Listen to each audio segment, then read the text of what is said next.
ബസ്സിൽ ലൈംഗിക അതിക്രമം നടത്തിയെന്ന് സമൂഹ മാധ്യമങ്ങളിലൂടെയുള്ള ആരോപണത്തിന് പിന്നാലെ യുവാവ് ജീവനൊടുക്കിയതിൽ യുവതിക്കെതിരെ നിയമ നടപടിക്കൊരുങ്ങുകയാണ് ആ കുടുംബം. ദീപകിന് നീതി ലഭിക്കാനായി ഏതറ്റം വരെയും പോകുമെന്നാണ് കുടുംബത്തിന്റെയും സുഹൃത്തുക്കളുടെയും നിലപാട്. ദീപക് തെറ്റ് ചെയ്തിട്ടില്ലെന്നും യുവതിയുടെ പോസ്റ്റ് പ്രചരണത്തിന് പിന്നാലെ മനോവിഷമത്തിലാണ് ആത്മഹത്യയെന്നും കുടുംബം പരാതിയായിട്ട് പോകുമ്പോൾ കോടതിയിലേക്ക് കൊടുക്കാൻ വേണ്ടിയിട്ട് വക്കീലിൻ്റെ അടുത്ത് പോയിട്ട് അതിൻ്റെ എല്ലാ ഇതും ചെയ്യാൻ വേണ്ടിയിട്ട് ഏട്ടൻ്റെ മോൻ പോയിരിക്കുന്നു. അതിൻ്റെ എല്ലാ നടപടികളും അവരെടുക്കാൻ വേണ്ടിയിട്ട് ഞങ്ങൾ പറഞ്ഞിരുന്നു. അതിനെ വെറുതെ ആ പെണ്ണിനെ വിടാൻ പറ്റില്ല. അതിന് നല്ല ശിക്ഷ കൊടുക്കുമ്പോഴാണ് അതിൽ ജയിലിലിട്ട് അടയ്ക്കണം. അത് ഇങ്ങനെ മറ്റുള്ള ഒരു വീട്ടുകാർക്കും ഞങ്ങൾക്ക് വന്ന മാതിരി മറ്റുള്ള കുടുംബങ്ങൾക്കും ഇങ്ങനെ വരരുത്. അതിനെ നുള്ളി കളയണം. അങ്ങനെ വിട്ടാൽ കുട്ടികൾക്ക് തലയിൽ കയറി കാണും. ഇങ്ങനത്തെ തന്നെ സ്വഭാവമായിരിക്കണം. നമുക്ക് ആകെ ഒരു മോനുള്ളൂ.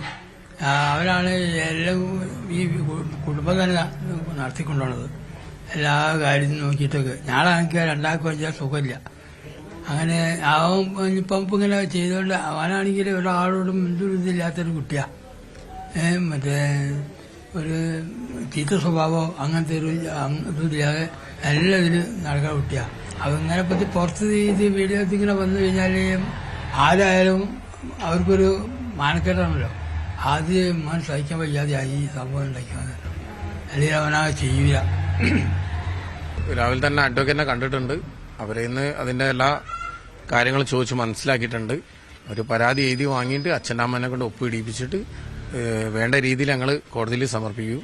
അത് വേണ്ട രീതിയിൽ അത് ഞങ്ങൾ എല്ലായിടത്തും എത്തിക്കാനുള്ള നടപടി എടുത്തുകൊണ്ടിരിക്കുന്നുണ്ട്. ഇപ്പോൾ പോലീസിന്റെ ഭാഗത്തുനിന്ന് ഇതുവരെ ഇന്നലെ അവരെ ഭാഗത്തുനിന്ന് ചില ആൾക്കാർക്കുള്ള ചെറിയൊരു ഇത് പറഞ്ഞിട്ടേ ഉള്ളൂ. അല്ലാതെ വേറെ അവരെ ഭാഗത്തുനിന്ന് അങ്ങനെ മോശമായിട്ട് പറയണില്ല. ചില ആൾക്കാരോട് അവർ ഒന്ന് രണ്ട് ആൾക്കാരോട് അവിടെ ഒന്ന് മാറി നിൽക്കുന്നൊക്കെ പറഞ്ഞെന്നല്ലാതെ അതൊക്കെ സ്വാഭാവികമായിട്ടുള്ള ഒരു നടപടിയായിട്ടേ തോന്നിയിട്ടുള്ളൂ. പക്ഷെ അവരത് കേട്ടിട്ടുണ്ടെങ്കിലോ ഞങ്ങൾക്ക് അത്ര തൃപ്തിയായിട്ടില്ല.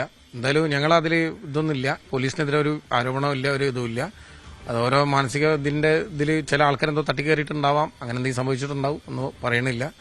ഞങ്ങൾക്ക് എന്തായാലും നിയമത്തിൽ പൂർണ്ണ വിശ്വാസമുണ്ട്. നിയമത്തിന്റെ വഴിക്കേ പോകുള്ളൂ. MS അനീഷ് കുമാർ ചേരുന്നുണ്ട് കോഴിക്കോട് നിന്ന്. അനീഷ്, ഈ സംഭവം 2 ദിവസങ്ങളിലായി സമൂഹ മാധ്യമങ്ങളിൽ വലിയ ചർച്ചയാണ്. യുവതിക്കെതിരെ വലിയ നടപടി ആവശ്യപ്പെടുന്നവരുണ്ട്, പോലീസ് കേസെടുക്കണമെന്ന ആവശ്യം ഉന്നയിക്കുന്നവരുണ്ട്, ഔദ്യോഗികമായ പരാതി ഉന്നയിക്കുന്നവരുണ്ട്. അതേസമയം ഇതിന് മറുവശമുണ്ട് എന്ന വാദവുമുണ്ട്. എന്തായാലും വസ്തുത എന്തായാലും പരിശോധിക്കപ്പെടേണ്ടതാണ്. ആദ്യം ഈ കുടുംബത്തിൻ്റെ നീക്കം അതായത് അവർ ഔദ്യോഗികമായി പരാതിയായി മുന്നോട്ട് പോകുന്നുണ്ടോ? കാരണം മാനസിക സമ്മർദ്ദത്താൽ ഇത്തരം ആത്മഹത്യാ പ്രേരണാ കുറ്റം ചുമത്തപ്പെട്ടാൽ അത് ആ യുവതിക്കെതിരെ ഒരു വലിയ നീക്കമായി മാറുമല്ലോ. സജിത്ത്, ഇത് വലിയ ഗൗരവമുള്ള കാര്യമായി തന്നെ മുന്നോട്ട് കൊണ്ടുപോകാനാണ് കുടുംബം തീരുമാനിച്ചിരിക്കുന്നത്. ഈ ദീപകിന്റെ അച്ഛനും മറ്റു ബന്ധുക്കളും ചേർന്ന് അഭിഭാഷകനെ കാണാൻ പോയിരിക്കുന്നു. പരാതി തയ്യാറാക്കി എത്രയും പെട്ടെന്ന് സിറ്റി പോലീസ് കമ്മീഷണർക്ക് പരാതിയായി നൽകാൻ തന്നെയാണ് അവർ മുന്നോട്ട് പോകുന്നത്. ഒരു കാരണവശാലും ഇക്കാര്യത്തിൽ ഒരു വിട്ടുവീഴ്ച ചെയ്യില്ല. കാരണം ഈ പെൺകുട്ടിയുടെ ഭാഗത്തുനിന്നും അല്ലെങ്കിൽ യുവതിയുടെ ഭാഗത്തുനിന്നും ഉണ്ടായ അങ്ങേയറ്റം നിരുത്തരവാദപരമായ നിലപാടാണ് ഈ ആത്മഹത്യയിലേക്ക് ദീപകിനെ തള്ളിവിട്ടത് എന്ന് തന്നെയാണ് കുടുംബം പറയുന്നത്. ഒരു മോശം ഉദ്ദേശത്തോടുകൂടി ആയിരുന്നില്ല ദീപക് ആ ഘട്ടത്തിൽ ഇടപെട്ടത്. പക്ഷേ യുവതിയുടെ ഈ ഭാവപ്രകടനങ്ങളിൽ തന്നെ അത് കൃത്യമാണ്. കാരണം ഈ വീഡിയോ ചിത്രീകരിച്ച് സമൂഹ മാധ്യമങ്ങളിൽ ഇടുകയും അതുവഴി റീച്ച് വർദ്ധിപ്പിക്കുകയും ചെയ്യുക എന്ന ലക്ഷ്യത്തോടുകൂടി തന്നെയാണ് ആ യുവതി ആ കൃത്യം ചെയ്തതെന്നാണ് അവർ പറയുക. ഏതാണ്ട് 20 ലക്ഷത്തിലധികം ആളുകളാണ് ചുരുങ്ങിയ സമയത്തിനുള്ളിൽ ആ വീഡിയോ കണ്ടത്. ഒരുപാട് ഷെയറുകൾ ആ വീഡിയോയ്ക്ക് പോവുകയും ചെയ്തു. എന്തായാലും ആ വീഡിയോ ചെയ്തതിന് പിന്നാലെ മറ്റൊരു വീഡിയോ കൂടി, ഒരു എക്സ്പ്ലെയിനർ വീഡിയോ എന്ന രീതിയിൽ മറ്റൊരു വീഡിയോ കൂടി ഈ യുവതി ഇടുകയും അതിനും വലിയ റീച്ച് ഉണ്ടാവുകയും ചെയ്തു. അതുകൊണ്ട് കൃത്യമായ ഒരു തനിക്കുണ്ടായ ദുരനുഭവം സമൂഹ മാധ്യമങ്ങളിലൂടെ പങ്കുവച്ചൊരു ബോധവൽക്കരണം നടത്തുക എന്നതിനപ്പുറം മറ്റു രീതിയിലുള്ള ഒരു താല്പര്യമാണ് ആ യുവതിക്ക് ഉണ്ടായിരുന്നത് എന്ന് തന്നെയാണ് കുടുംബം പറയുന്നത്. എന്തായാലും കോഴിക്കോട് മെഡിക്കൽ കോളേജ് പോലീസ് ഇക്കാര്യത്തിൽ അസ്വാഭാവിക മരണത്തിന് കേസെടുത്തിട്ടുണ്ട്. ഞായറാഴ്ച പുലർച്ചെയാണ് ദീപകിനെ വീട്ടിനുള്ളിൽ മരിച്ച നിലയിൽ കണ്ടെത്തുകയും ചെയ്തത്. തലേദിവസം സുഹൃത്തുക്കൾ സുഹൃത്തിനോട് ഇക്കാര്യം സംസാരിച്ചിരുന്നു. ആദ്യം എത്തിയ വീഡിയോയെ കുറിച്ച് സംസാരിക്കുകയും അത് ഈ യുവാവിന്റെ ശ്രദ്ധയിൽപ്പെടുകയും ചെയ്തിരുന്നു. അത് കഴിഞ്ഞാണ് പിന്നീട് രണ്ടാമത്തെ വിശദീകരണ വീഡിയോ പുറത്തു വന്നത്. അതുമായി സംസാരിച്ചപ്പോഴും സുഹൃത്ത് ഇക്കാര്യം നമുക്ക് നാളെ സംസാരിച്ച്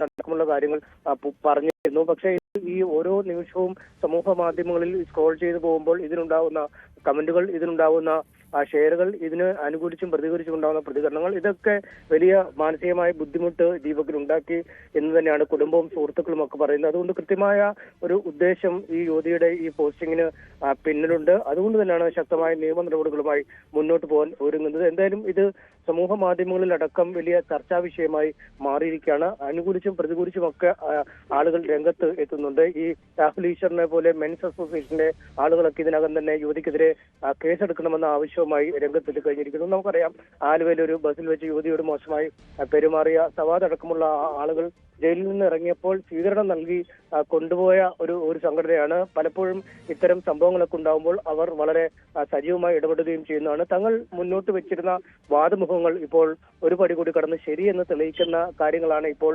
ഉണ്ടായിരിക്കുന്നതെന്നാണ് അവർ ആരോപിക്കുന്നത്. എന്തായാലും ഇക്കാര്യത്തിൽ വലിയ ചർച്ചകൾ സമൂഹത്തിൽ നടക്കുന്നുണ്ട്. കാരണം പലപ്പോഴും ഈ അടുത്ത കാലത്തായി ബസ്സിൽ വെച്ച് മോശം പെരുമാറ്റവും മറ്റും ഉണ്ടാവുമ്പോൾ സ്ത്രീകൾ ദൃശ്യങ്ങൾ അടക്കം ഷൂട്ട് ചെയ്ത് പുറത്തേക്ക് വിടുക, അല്ലെങ്കിൽ പോലീസിൽ പരാതി നൽകുകയൊക്കെ പതിവായി നടക്കുന്നതാണ്. അതൊരു മോശം കാര്യമായി കാണാൻ കഴിയില്ല എന്നാണ് ഈ യുവതിയെ അനുകൂലിക്കുന്നവർ പറയുന്നത്. എന്നാൽ മറുവശത്ത് ഇത്തരം ദൃശ്യങ്ങൾ ചിത്രീകരിക്കുമ്പോഴും ഇത് ഒരു ആൾക്കൂട്ട ആക്രമണത്തിലേക്ക് ഒരാളെ തള്ളിവിടാൻ പര്യാപ്തമായ രീതിയിൽ ഇത് ചെയ്യേണ്ടതുണ്ടോ, മറിച്ച് നിയമപരമായ നടപടിക്രമങ്ങൾ ഉണ്ടെങ്കിൽ അതിനോട് സഹകരിക്കുകയല്ലേ ചെയ്യേണ്ടതെന്ന ചോദ്യവും ഉയർന്നിട്ടുണ്ട്. എന്തായാലും ഇരുവശത്തായും ഇപ്പോൾ സമൂഹ മാധ്യമങ്ങളിലടക്കം ആളുകൾ നിലനിൽക്കുന്നു. മനുഷ്യാവകാശ കമ്മീഷൻ അടക്കം പരാതി ലഭിച്ചിരിക്കുന്നു. ഇനി കുടുംബം പരാതി നൽകാൻ പോകുന്നു.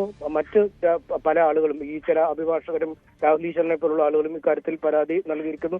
ഇനി പോലീസ് എന്ത് നിലപാട് ഇക്കാര്യത്തിൽ സ്വീകരിക്കും എന്നതാണ് അറിയേണ്ടത്. എന്തായാലും കുടുംബത്തിന്റെ പരാതി ലഭിച്ച ശേഷമാവും ഇത്തരത്തിൽ ഔദ്യോഗികമായി ഈ ആത്മഹത്യാ പ്രേരണ കുറ്റമടക്കം ഈ യുവതിക്കെതിരെ ചുമത്തി മുന്നോട്ട് പോകണമോ എന്ന കാര്യത്തിൽ ഒരു തീരുമാനം എടുക്കുക.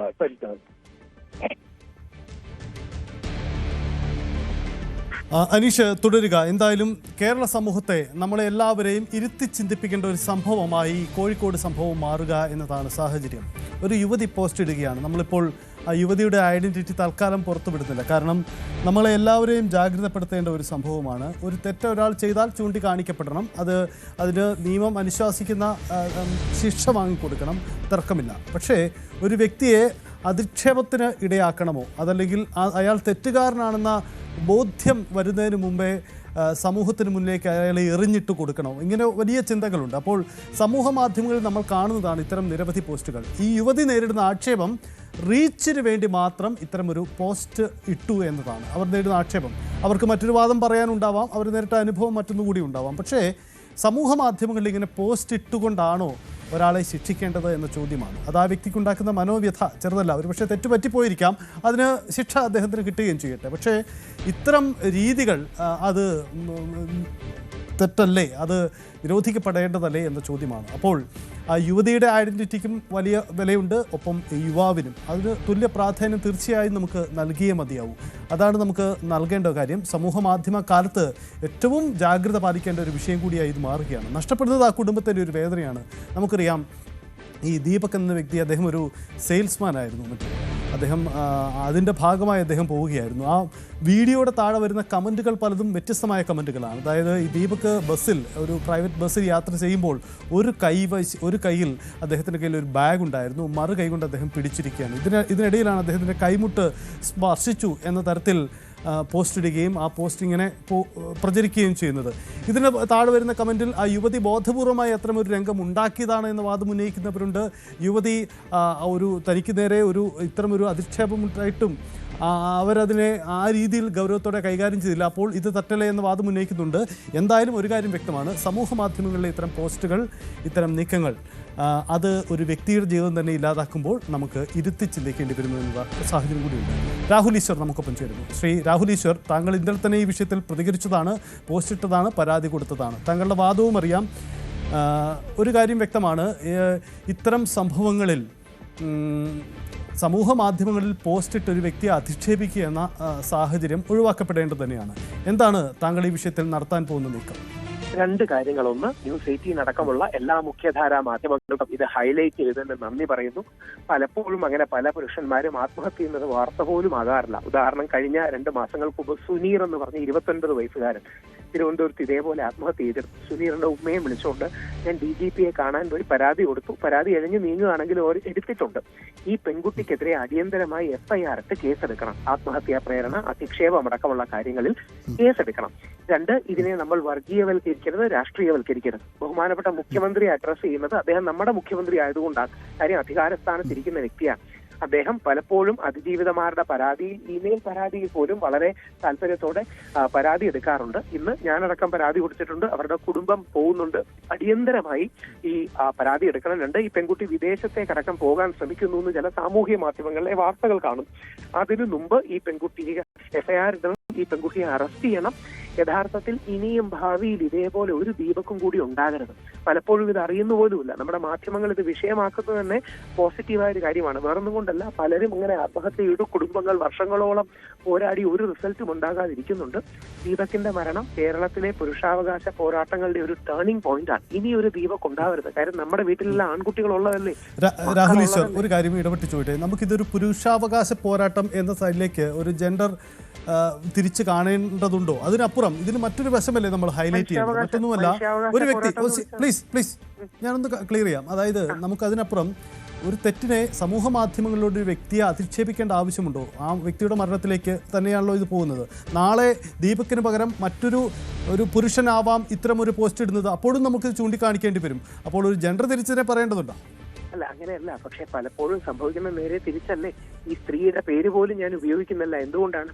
ആ പെൺകുട്ടി പരാതി കൊടുത്തിട്ടുണ്ടെങ്കിൽ ആ പെൺകുട്ടി സ്വയം അതിജീവിത എന്ന് ക്ലെയിം ചെയ്യും. അഥവാ ആ പെൺകുട്ടിയുടെ ഐഡന്റിറ്റി റിവീൽ ചെയ്യാൻ നമുക്ക് പറ്റില്ല. അങ്ങ് ഇത്രയും കാലത്തെ മാധ്യമ പരിചയത്തിൽ ഒരിക്കലെങ്കിലും ഏതെങ്കിലും ഇതേപോലെ പുരുഷൻ വീഡിയോ എടുത്ത് സെക്ഷൽ കാര്യങ്ങൾക്ക് വേണ്ടി ഏതെങ്കിലും പെൺകുട്ടിയെ അധിക്ഷേപിച്ച് പോസ്റ്റ് ഇട്ടിട്ടുണ്ടോ? ഇനി 2, ഏതെങ്കിലും പുരുഷന്മാരങ്ങനെ ഇട്ടിട്ടുണ്ടെങ്കിൽ തെറ്റുമാണ്. താങ്കൾ പറയുന്നത് പോലെ സാമൂഹ്യ മാധ്യമങ്ങളിലൂടെയുള്ള അധിക്ഷേപം വളരെ സീരിയസ് ആയ ഒരു വിഷയമാണ്. പക്ഷെ പല ആൾക്കാരും ആ നിയമം ദുരുപയോഗം ചെയ്യുകയാണ്. എന്നിട്ട് പുരുഷന്മാരെ കൊടുക്കാൻ നോക്കുകയാണ്. അതാണ് യഥാർത്ഥത്തിൽ ഇവിടുത്തെ പ്രശ്നം. നമ്മളിപ്പോ ഒരു കാര്യം കൂടെയുണ്ട്. നിങ്ങൾ ആ ദീപകിന്റെ കുടുംബത്തിന്, അവരുടെ കുടുംബത്തിന്റെ പെർമിഷന് വേണ്ടി വെയിറ്റ് ചെയ്യുകയാണ്. പെർമിഷനോടുകൂടി ധനസഹായവും ഇന്ന് പ്രഖ്യാപിക്കുന്നുണ്ട്. ഇന്ന് ഉച്ചയ്ക്ക് 12 മണിക്ക് തിരുവനന്തപുരത്ത് പ്രസ് മീറ്റ് നമ്മൾ വെച്ചിട്ടുണ്ട്. ആ കുടുംബത്തിന് ധനസഹായം പ്രഖ്യാപിക്കുന്നുണ്ട്. ഇവിടെയാണ് മെൻസ് കമ്മീഷൻ വേണ്ടത്. താങ്കളൊന്ന് ആലോചിച്ചാൽ മതി. ദീപകിനെതിരെ ഈ വ്യാജ പ്രചരണം വന്നപ്പോൾ ദീപക് തളർന്നു പോവുകയും തകർന്നു പോവുകയും ചെയ്യുകയാണ്. ഒരു അത്താണിയില്ല. ഒരു സ്ത്രീക്കെതിരെയാണ് ഇങ്ങനെ വന്നെങ്കിൽ വനിതാ കമ്മീഷൻ ഇടപെടാനുള്ള സ്പേസ് ഉണ്ട്. അതേപോലെ വനിതാ കമ്മീഷൻ ഇടപെടുകയും വേണം. മികച്ച സംവിധാനമാണ് വനിതാ കമ്മീഷൻ. ആ വനിതാ കമ്മീഷനെ പോലെ ഒരു പുരുഷ കമ്മീഷനും വേണ്ടേ?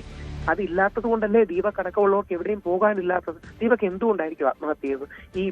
ഈ വ്യാജ വീഡിയോ പ്രചരിച്ചു, ആ പെൺകുട്ടി പരാതി കൊടുത്തു എന്ന് പറഞ്ഞു, വീണ്ടും ജയിലിൽ കിടക്കേണ്ടി വരും. ദീപകിന്റെ വീട്ടുകാരുടെ മുമ്പിൽ നാണക്കേട്, അച്ഛന്റെ അമ്മയുടെ മുമ്പിൽ നാണക്കേട്, കുടുംബത്തിന് നാണക്കേട്. ഇതിൽ നിന്നെല്ലാം രക്ഷപ്പെടാൻ കൂടെ വേണ്ടിയിട്ടല്ലേ? അതുകൊണ്ട് നമുക്ക് ഓരോരുത്തർക്കും ഈ മരണത്തിൽ ഒരു ഉത്തരവാദിത്വം, ധാർമ്മികമായ ഉത്തരവാദിത്വം ഉണ്ട്. നമ്മളത് ഏറ്റെടുത്ത് വ്യക്തമാക്കുകയാണ് വേണ്ടത്. ആരെയും കുറ്റം പറയാനല്ല, ഇത് ഏതെങ്കിലും ഒരു സ്ത്രീയെ കുറ്റം പറയാനല്ല. അതുകൊണ്ടാണ് ആ പെൺകുട്ടിയുടെ പേര് ഞാൻ പറയുന്നില്ല. പെൺകുട്ടിയുടെ ഫോട്ടോ ഇട്ടപ്പോ മുഖം മറച്ചുകൊണ്ടാണ് ഇട്ടത്. കാരണം നിയമമാണ് നമുക്ക് വേണ്ടത്, പ്രതികാരമല്ല. പല ആൾക്കാരും ആ പെൺകുട്ടിക്ക് നേരെ പ്രതികാരം ചെയ്യണമെന്നുള്ള രീതിയിലാണ് പറയുന്നത്. പ്രതികാരം നീതിയല്ല, നേരെ തിരിച്ച് ജസ്റ്റിസ് ആണ്. Revenge is not justice. പ്രതികാരം നീതിയല്ല. ആ നീതിയുടെ ഭാഗമായി നമുക്ക് മുമ്പോട്ട് പോകാൻ കഴിയണം. അതിനുവേണ്ടി എല്ലാ നടപടികളും സ്വീകരിക്കും. ഇന്ന് തന്നെ ദീപകിന്റെ വീട്ടുകാർക്ക് നമ്മളാൽ കഴിയുന്ന രീതിയിലൊരു സാമ്പത്തിക സഹായം അടക്കം അനൗൺസ് ചെയ്യുന്നുണ്ട്. ഓക്കെ, വളരെ നന്ദി രാഹുൽ ഈശ്വർ. എന്തായാലും രാഹുൽ ഈശ്വർ ചൂണ്ടിക്കാണിക്കുന്നത് ഒരു പുരുഷൻ നേരിടുന്ന പുരുഷ അവകാശങ്ങൾക്ക് വേണ്ടിയുള്ള ഒരു പോരാട്ടത്തിൻ്റെ ഉദാഹരണമായി ഇതിനെ ചൂണ്ടിക്കാട്ടണം, അല്ലെങ്കിൽ ആ ഒരു നീക്കമാണ് ഇതിൽ വേണ്ടതെന്ന് വാദമുന്നയിക്കുന്നത്. പക്ഷേ നമുക്ക് പൊതുവിൽ പറയാനുള്ളത്, സമൂഹ മാധ്യമങ്ങളിലൂടെ ഒരാൾ തെറ്റുകാരനാണോ അല്ലയോ എന്ന് തെളിയിക്കപ്പെടുന്നതിന് മുമ്പ് തന്നെ അവരെ ഇങ്ങനെ പോസ്റ്റിട്ട് നശിപ്പിക്കാനുള്ള നീക്കം നടത്തുന്ന ആരായാലും അതാണ് നിയന്ത്രിക്കപ്പെടേണ്ടത്. അത് മാധ്യമങ്ങളുടെ ഭാഗത്തും ജാഗ്രതക്കുറവുണ്ടാവുന്നുണ്ടെങ്കിൽ അതും തിരുത്തപ്പെടേണ്ടതുണ്ട്. ഞങ്ങളടക്കം പോസ്റ്റിട്ട വ്യക്തിയെയോ അല്ലെങ്കിൽ അവരുടെ പോസ്റ്റുകളോ ഒന്നും എക്സ്പോസ് ചെയ്യാൻ ഈ ഘട്ടത്തിൽ ഞങ്ങൾ ഉദ്ദേശിക്കുന്നില്ല. കാരണം അതിൽ വസ്തുത വെളിച്ചത്ത് വരട്ടെ, അതിനുശേഷം ഉണ്ടാവാം. ഒരുപക്ഷെ സമൂഹ മാധ്യമങ്ങളിലൊക്കെ വലിയ രീതിയിൽ അവർക്ക് അധിക്ഷേപം നേരിടേണ്ടി വരുന്നുണ്ട്. അവരും അത് ബ്ലോക്ക് ചെയ്യപ്പെട്ടു, അവരുടെ അക്കൗണ്ട് എന്നൊക്കെ ഉള്ള വിവരങ്ങളും പുറത്തു വരുന്നുണ്ട്. എന്തായാലും ഈ കാര്യം വ്യക്തമാവേണ്ടതുണ്ട്. നാളെ ഒരുപക്ഷെ ഒരു പുരുഷനാവാം ഒരു വനിതയെക്കുറിച്ച്, ഒരു യുവതിയെക്കുറിച്ച് ഇത്തരം ഒരു പോസ്റ്റ് ഇടുന്നതെങ്കിലും അതും എതിർക്കപ്പെടേണ്ടത് തന്നെയാണ്. അപ്പോൾ വസ്തുത വ്യക്തമാവുന്നതിന് മുമ്പ് സമൂഹ മാധ്യമങ്ങളിൽ ഇത്തരം പോസ്റ്റ് ഇട്ട് ഒരാളെ തീർത്ത് കളയാം എന്ന ചിന്തയുണ്ടാവുന്നതാണ്. അത് പലപ്പോഴും തീർത്ത് കളയാമെന്ന ചിന്തയിലല്ല, അവർക്ക് റീച്ച് കൂട്ടുക എന്ന ലക്ഷ്യത്തോടു കൂടിയായിരിക്കും ഈ പോസ്റ്റ് ഇട്ടത്. പക്ഷേ സംഭവിച്ചത് ഒരു വ്യക്തി തന്നെ ഇല്ലാതായി പോകുന്ന എന്ന സാഹചര്യമാണ്. അതാണ് നമുക്ക് മുന്നിൽ ഓർമ്മപ്പെടുത്തേണ്ട സാഹചര്യം ഉണ്ടാക്കുന്നത് എന്നതുകൂടിയാണ് ഈ സംഭവത്തിൽ വെളിച്ചപ്പെടുന്നത്. എന്തായാലും വലിയ തലങ്ങളിലുള്ള പലരും ഈ വിഷയത്തിൽ ഇടപെട്ട് കഴിഞ്ഞു. എന്തായാലും ആ യുവതി പ്രതികരിച്ചു എന്ന ചില വിവരങ്ങൾ കൂടി വരുന്നുണ്ട്. അവരുടെ വാദം ഇതാണ്, താൻ പോസ്റ്റിട്ടു, തൻ്റെ അനുഭവമാണ് പറഞ്ഞത്, പക്ഷേ അത് ഇങ്ങനെ ആയിത്തീരുമെന്ന് കരുതിയില്ല എന്നതാണ്. അതായത് തനിക്കൊരു അനുഭവം ഉണ്ടായെന്ന വാദത്തിൽ അവർ ഉറച്ചു നിൽക്കുകയാണ്. എന്തായാലും ആ തെറ്റുണ്ടെങ്കിൽ അത് ശിക്ഷിക്കപ്പെടണം, പക്ഷേ അത് ഇങ്ങനെ വേണോ എന്ന ചോദ്യമാണ് ഉയർച്ചപ്പെടുന്നത്. മാത്രമല്ല, നാളെ ഒരു ഘട്ടത്തിൽ തെറ്റുകാരനല്ലെന്ന് തെളിയിക്കപ്പെട്ടാലും ഇതുമൂലമുണ്ടാകുന്ന നഷ്ടങ്ങൾ കൊണ്ട് അത് തിരുത്തപ്പെടാവുന്നതല്ല. അയാൾ സ്വന്തം കുടുംബത്തിലും മക്കളുടെ മുന്നിലും അടക്കം അപഹസിക്കപ്പെടുകയാണ് ജീവിച്ചിരിക്കുന്നത്. പലരും ഈ വെല്ലുവിളിയെ മാനസികമായി അതിജീവിച്ച് ജീവിച്ചിരിക്കുന്നവരുണ്ടാവാം, പക്ഷേ അവർ ജീവിതകാലം മുഴുവൻ ഈ ഡിജിറ്റൽ യുഗത്തിൽ ഇതിൻ്റെ പ്രതിസന്ധി നേരിടും എന്നൊരു മറ്റൊരു വസ്തുത കൂടിയുണ്ട്. പല അനുഭവങ്ങളും നമുക്ക് മുന്നിലുണ്ട്. അതിൻ്റെ ഒരു പുതിയ ഉദാഹരണം കൂടിയായി ഇത് മാറുകയാണ്. അനീഷ് തുടരുന്നുണ്ട്. MS അനീഷ് കുമാർ. അനീഷ്, ഇതിൽ രാഷ്ട്രീയ നേതൃത്വങ്ങളുടെ വല്ലതും ഇടപെടൽ ആ തരത്തിൽ ഉണ്ടായിട്ടുണ്ടോ? നമുക്കിത് സമൂഹ മാധ്യമങ്ങളിൽ നടക്കുന്ന ചർച്ചയുണ്ട്, പരാതികൾ ചിലത് വരുന്നുണ്ട്. അതിനപ്പുറത്തേക്ക് ഇതിൻ്റെ വസ്തുതയിലേക്ക് പോകുക, ആ പെൺകുട്ടിയുടെ ഇത് സംബന്ധിച്ചൊരു വിശദീകരണം, ഇങ്ങനെയുള്ള കാര്യങ്ങളിലേക്ക് കൂടി വരുന്നുണ്ടോ? തീർച്ചയായും പെൺകുട്ടി ഈ സംഭവം നടന്നതിന് ശേഷം പിന്നീട് പറഞ്ഞത്, ഉറച്ചു നിന്നത് തനിക്ക് നേരെ ഒരു മോശം പെരുമാറ്റമുണ്ടായി. ആ മോശം പെരുമാറ്റം തുറന്നു കാണിക്കുക എന്ന ലക്ഷ്യത്തോടുകൂടി തന്നെയാണ്. മറിച്ച് ഈ സമൂഹ മാധ്യമങ്ങളിൽ റീച്ച് ഉണ്ടാക്കുക അല്ലെങ്കിൽ കൂടുതൽ ഫോളോവേഴ്സിനെ നേടുക എന്നതും ഒന്നും ആയിരുന്നില്ല തന്റെ ലക്ഷ്യമെന്ന് ആ പെൺകുട്ടി പറയുകയും ചെയ്തിട്ടുണ്ട്. ചില രാഷ്ട്രീയ പ്രവർത്തനങ്ങളൊക്കെ നടത്തിയ ഒരു ആൾ കൂടിയാണ്. പക്ഷെ നമുക്ക് തോന്നുന്നു അത്തരം ഈ രാഷ്ട്രീയ വശങ്ങളിലേക്ക് പോകേണ്ട, അല്ലെങ്കിൽ രാഷ്ട്രീയമായി ചെയ്തിരിഞ്ഞ് പോരാടേണ്ട, അല്ലെങ്കിൽ മതപരമായി ചേരിതിരിഞ്ഞ് പോരാടേണ്ട ഒരു വിഷയമായി മാറുന്നില്ല എന്നതാണ്. നമുക്ക് കണ്ണടച്ച് ഈ യുവതിയോ അല്ലെങ്കിൽ യുവാവിനെയോ തെറ്റ് പറയാൻ കഴിയുന്ന ഒരു സാഹചര്യവുമല്ല. പലപ്പോഴും നമുക്കറിയാം, ദൃശ്യങ്ങളുടെ കാര്യത്തിലൊക്കെ വ്യക്തതകൾ വരേണ്ടത് അത് അതിന്റെ ശാസ്ത്രീയമായ പരിശോധനകളിലൂടെയാണ്. അല്ലെങ്കിൽ അനീഷിലേക്ക് വരാം. അഡ്വക്കേറ്റ് ആശ ഉണ്ണിത്താൻ നമുക്കിപ്പം ചേരുന്നു. അഡ്വക്കേറ്റ് ആശ ഉണ്ണിത്താൻ, ഈ സംഭവത്തിൽ ആരാണ് തെറ്റ് ചെയ്തത്, അല്ലെങ്കിൽ ആ വ്യക്തി ദീപക് തെറ്റ് ചെയ്തോ എന്ന കാര്യത്തിൽ സ്ഥിരീകരണം ഉണ്ടായിട്ടില്ല. നിലവിലെ ഈ സംഭവങ്ങളുടെ സാഹചര്യങ്ങളിൽ ആ വ്യക്തി, ആ യുവതി എത്ര വലിയ നിയമത്തിന് മുന്നിൽ തെറ്റുകാരിയാണ്, അവർക്കെതിരെ ചുമത്തപ്പെടണമെന്ന ആത്മഹത്യാ പ്രേരണ കുറ്റമടക്കം നിലനിൽക്കുമോ? എന്താണ് ഇതിന്റെ നിയമ സാഹചര്യങ്ങളെ നിങ്ങൾ നോക്കുക? തീർച്ചയായിട്ടും അത് ഒരു വലിയ മാറ്റർ തന്നെയാണ്. പോലീസ് കേസെടുക്കേണ്ടതാണ്. ഒരു എന്താ പറയാ, സൂയിസൈഡിന് വേണ്ടി പ്രേരണ നടന്നിട്ടുണ്ട്. ഇങ്ങനൊരു പ്രശ്നമില്ലായിരുന്നെങ്കിൽ ആ മനുഷ്യൻ ആത്മഹത്യ ചെയ്യില്ലായിരുന്നു. അതാണ് ഇത് നോക്കേണ്ട കാര്യം. ഇങ്ങനൊരു വിഷയമില്ലായിരുന്നെങ്കിൽ അയാൾ ആത്മഹത്യ ചെയ്യില്ലായിരുന്നു. അപ്പൊ ഇതാണ് അയാൾ ആത്മഹത്യ ചെയ്യാനുള്ള ഒരു ട്രിഗർ. അപ്പൊ അതുകൊണ്ട് ഈ കേസിൽ ആത്മഹത്യാ പ്രേരണയ്ക്കുള്ള കേസ് എടുക്കുകയും അവരെ അതിന് വേണ്ട കാര്യങ്ങൾ പ്രോസിക്യൂട്ട് ചെയ്യുകയും ചെയ്യുന്നത് വളരെ കൃത്യമായിട്ട് ആവശ്യം. ഇത് പല രീതിയിലും ഒരു പാഠവുമാണ്. കാരണം ഈ സോഷ്യൽ മീഡിയയിൽ ഒരു ഹൈപ്പ് കിട്ടാൻ വേണ്ടിയിട്ട് പലരും മറ്റുള്ളവരുടെ വ്യക്തി ജീവിതത്തിലേക്ക് എത്തി നോക്കുകയും അനാവശ്യങ്ങളായ രീതിയിലുള്ള ഇടപെടൽ നടത്തുകയൊക്കെ ചെയ്യുന്നത് വലിയ ക്രൈം തന്നെയാണ്. നമ്മളുടെ നാട്ടിലെ IT നിയമമൊക്കെ അഴിച്ചു പണിയേണ്ട സമയം കഴിഞ്ഞു. നമുക്കൊരു സൈബർ എത്തിക്സ് ഇല്ല ഇതുവരെ. അപ്പൊ അത്തരം കാര്യങ്ങളിൽ ഒരു പോളിസി തയ്യാറാക്കി ആ നിയമം കൊണ്ടുവരികയും ചെയ്തില്ലെങ്കിൽ കയ്യിൽ മൊബൈലുള്ള ഓരോരുത്തരും അതൊരു വെപ്പണാക്കിക്കൊണ്ടാണ് ഉപയോഗിച്ചുകൊണ്ടിരിക്കുന്നത്. എല്ലാവരും കോൺസ്റ്റന്റ്ലി ഒരു CC ക്യാമറയുടെ കീഴിലിരിക്കുന്നത് പോലെയാണ്. സ്വന്തം പ്രൈവസിയെ പോലും നഷ്ടപ്പെട്ട് എല്ലാവരും ഇങ്ങനെ ഭയപ്പെട്ട് ജീവിക്കുന്ന ഒരവസ്ഥയിലാണ്. അതിന്റെ യാതൊരു ആവശ്യമില്ല. സ്വാതന്ത്ര്യം അല്ലെങ്കിൽ ഡെമോക്രസി എന്നൊക്കെ പറയുമ്പോൾ മറ്റുള്ളവരുടെ അവകാശത്തെ കൂടി മാനിച്ചുകൊണ്ടുള്ള സ്വാതന്ത്ര്യം നമുക്ക് കിട്ടുന്നു. എനിക്ക് എന്റെ കൈ നീട്ടിപ്പിടിക്കാൻ അവകാശമുണ്ട്, പക്ഷെ അത് മറ്റുള്ളവരുടെ മൂക്കത്തേക്കാവരുത്. അപ്പൊ അതുകൊണ്ട് ആ ലിമിറ്റേഷൻ കൂടി ബോധ്യപ്പെട്ടുകൊണ്ടുള്ള സ്വാതന്ത്ര്യമാണ് നമുക്കുള്ളത്. അത് it come with liberty comes with responsibility എന്നുള്ളത് നമ്മൾ കൃത്യമായിട്ട് മനസ്സിലാക്കണം. ഓരോ മനുഷ്യനും ഡിഗ്നിറ്റി ഉണ്ട്, ഓരോ മനുഷ്യനും സ്വകാര്യതയുണ്ട്. ഇത് ആ മനുഷ്യന്റെയും മറ്റേ പെണ്ണ് ഒരുമിച്ച് യാത്ര ചെയ്ത പുറകില് യാത്ര ചെയ്യുന്ന ആ സ്ത്രീയുടെ ഒക്കെ ഡിഗ്നിറ്റിയെ ബാധിക്കുന്ന ഒരു കാര്യമാണ്. സോ ഇവിടെ ഒരു കാര്യം, ഇത് ഇവിടെ ആ വ്യക്തി ആത്മഹത്യ ചെയ്തു. ഞാൻ ചോദിക്കട്ടെ, സ്വന്തമായി ഇങ്ങനെ സമൂഹ മാധ്യമങ്ങളിൽ സ്വന്തം ഒരു വ്യക്തിയുടെ വീഡിയോ ഇട്ട് മറ്റൊരാൾ പരസ്യം ചെയ്താൽ അത് നിയമപരമായി ചോദ്യം ചെയ്യാൻ നമുക്ക് വകുപ്പ് അനുവദിക്കുന്നുണ്ടോ? അത്തരം നിയമത്തിന്റെ പരിരക്ഷ നമുക്കുണ്ടോ നിലവിൽ? ഞാനിപ്പോ എന്റെ വീഡിയോ ഫോട്ടോ എടുത്തിടുന്നു. ഓക്കെ, ആ സമയത്ത് അവിടെ ഉണ്ടായിരുന്ന മറ്റു പലരുടെയും പ്രൈവസിയെ കൂടി ഇത് ബാധിക്കുന്ന കാര്യമാണെങ്കിൽ അവരുടെ പ്രൈവസി അത് ബാധിച്ചൂല. ഇപ്പൊ അങ്ങനെയല്ല ഉണ്ടായത്. മറ്റൊരു മനുഷ്യനെ കുറിച്ച് മോശമായി പറഞ്ഞുകൊണ്ടാണല്ലോ അത് ഇട്ടത്. അല്ലാതെ വെറുതെ എന്റെ ഒരു ഫോട്ടോ ഇട്ടു, ഞാൻ യാത്ര ചെയ്യുന്നു, മറ്റുള്ള സഹയാത്രികരുടെ മറ്റേ മുഖമോ മറ്റു കാര്യങ്ങളൊന്നും കാണിക്കുന്നില്ല, ഞാൻ എന്നെ മാത്രം ഫോക്കസ് ചെയ്ത് ഒരു യാത്ര ഇടാണെങ്കിൽ വലിയ പ്രശ്നമില്ല. എങ്കിൽ പോലും നമ്മളൊരു ബസ്സിൽ യാത്ര ചെയ്യുന്ന സമയത്ത് ചില ആളുകളുണ്ട് ആ ഉറക്ക മൊബൈലിൽ പാട്ട് വെച്ച് ആളുകൾ ഉപദ്രവിക്കുക. അതുപോലെ ഇങ്ങനത്തെ ക്യാമറ പിടിച്ച് നമ്മൾ സ്വകാര്യമായിട്ട് യാത്ര ചെയ്യുന്നുണ്ടെങ്കിൽ നമ്മളെയും കൂടി ഫോക്കസ് ചെയ്യുന്ന രീതിയിൽ നമുക്ക് ശല്യം ഉണ്ടാക്കുക. അപ്പൊ നമുക്കൊരു റൈറ്റ് ടു ട്രാവൽ എന്നെ ബാധിക്കുന്ന നമ്മുടെ പലതിനെയും ബാധിച്ചുകൊണ്ടാണ് ഇവരൊക്കെ തന്നെ ഇത് ചെയ്യുന്നത്. അപ്പോ ഇതും നമ്മൾ വളരെയധികം ശ്രദ്ധിക്കേണ്ട ഒരു കാര്യമാണ്. അത് ഞാൻ പറഞ്ഞത് ഒരു മൊബൈൽ കിറ്റ് നമ്മൾ വിദ്യാർത്ഥി വരുന്ന കാലം തൊട്ട് അത് റോഡിലെങ്ങനെ പെരുമാറണം, വീട്ടിലെങ്ങനെ പെരുമാറണം എന്നതിനൊപ്പം തന്നെ മൊബൈൽ ഉപയോഗിച്ചിട്ട് എങ്ങനെ പെരുമാറണം എന്നുള്ളതുണ്ട്. ഡ്രൈവിംഗ് അറിഞ്ഞാൽ പോരാ, നിയമങ്ങൾ കൂടി അറിയണം, എന്നാലേ റോഡിൽ ഓടിക്കാൻ പറ്റുള്ളൂ. അതുപോലെ മൊബൈലും തുടങ്ങിയിട്ടുള്ള സാങ്കേതിക വിദ്യ ഉപയോഗിക്കുമ്പോൾ സൈബർ നിയമങ്ങളെ പഠിപ്പിക്കുകയും അതിന് വേണ്ടുന്ന സൈബർ പ്രോട്ടോകോൾ ഉണ്ടാക്കുകയും വളരെ മസ്റ്റാണ്. ലോകത്തിലെ രാജ്യങ്ങൾ ചെയ്യുന്നുണ്ടല്ലോ, നമ്മൾ എന്തുകൊണ്ട് മാത്രം അങ്ങനെ ചെയ്യുന്നില്ല? അതൊരു വലിയ വിഷയമല്ലേ. ശരി, വളരെ നന്ദി ആശ ഉണ്ണിത്താൻ പ്രതികരിച്ചു തന്നെ. എന്തായാലും ഒരു മൊബൈൽ ഫോൺ കയ്യിലുണ്ടെന്ന് കരുതി എല്ലാമായി അതുപയോഗിച്ച് ഇങ്ങനെ ചെയ്യാമെന്ന് കരുതുന്നവർക്കുള്ള ഒരു മുന്നറിയിപ്പ് കൂടിയാണ് ഈ സംഭവം മാറുന്നത്. മരണപ്പെട്ട ദീപകിൻ്റെ കുടുംബാംഗം സനീഷ് നമുക്കൊപ്പം ചേരുന്നുണ്ട്. സനീഷ്, വളരെ ദുഃഖകരമായ കാര്യമാണ്, ഞങ്ങളത് ചെയ്യുകയാണ്, ഇനി ആവർത്തിക്കപ്പെടാതിരിക്കേണ്ട സംഭവമാണ്. ദീപക് അന്ന് ഈ സംഭവം മരണം നടക്കുന്നതിൻ്റെ തലേന്ന് കുടുംബാംഗങ്ങളുമായി എന്തെങ്കിലും ആശയവിനിമയം നടത്തിയിരുന്നു ഇക്കാര്യത്തിൽ?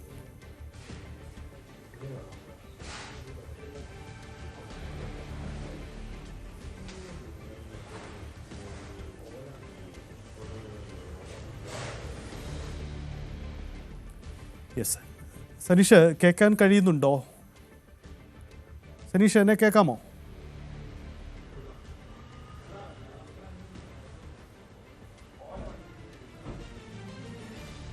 യെസ്, നമുക്ക് സനീഷിലേക്ക് വരാം. സനീഷിന് ശബ്ദം കേൾക്കാൻ പറ്റുന്നില്ല. എന്തായാലും ഒരു കാര്യം വ്യക്തമാണ്, ഇതൊരു ഓർമ്മപ്പെടുത്തലാണ്. ഈ സംഭവം ഒരു ഓർമ്മപ്പെടുത്തലാണ്. കൃത്യമായ നിയമപരിരക്ഷയുണ്ട് എങ്കിൽ അത് കൃത്യമായി ഉപയോഗപ്പെടുത്തുക തന്നെ ചെയ്യണം. ഇവിടെ ഒരു പൊതുസമൂഹത്തിൽ ഒരു അനുമതിയില്ലാതെ മറ്റൊരു വ്യക്തിയുടെ ഫോട്ടോ ഇട്ട് അത് റീച്ചിന് വേണ്ടി ശ്രമിക്കുന്ന എല്ലാവർക്കുമുള്ള ഒരു മുന്നറിയിപ്പ് കൂടിയാണ്.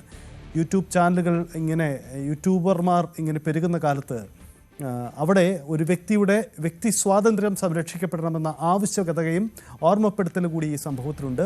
മുമ്പ് പല സംഭവങ്ങളും ഉണ്ടായിട്ടുണ്ട്, പലതും അറിയപ്പെടാതെ പോയിട്ടുണ്ട്. പക്ഷേ ഇവിടെ ഒരു വ്യക്തിയുടെ, ഒരു യുവാവിൻ്റെ ജീവൻ തന്നെ നഷ്ടപ്പെട്ടു എന്നതുകൊണ്ട് കൂടിയാണ് ഇത് നമുക്ക് പരാമർശിക്കേണ്ടി വരുന്നത് എന്നതാണ്. എന്തായാലും ഇതൊരു അനുഭവമാവട്ടെ, ഇതിൻ്റെ വെളിച്ചത്തെങ്കിലും ഇത്തരം നീക്കം നടത്തുന്നവർക്കെതിരെ തുറന്നു കാട്ടപ്പെടണം.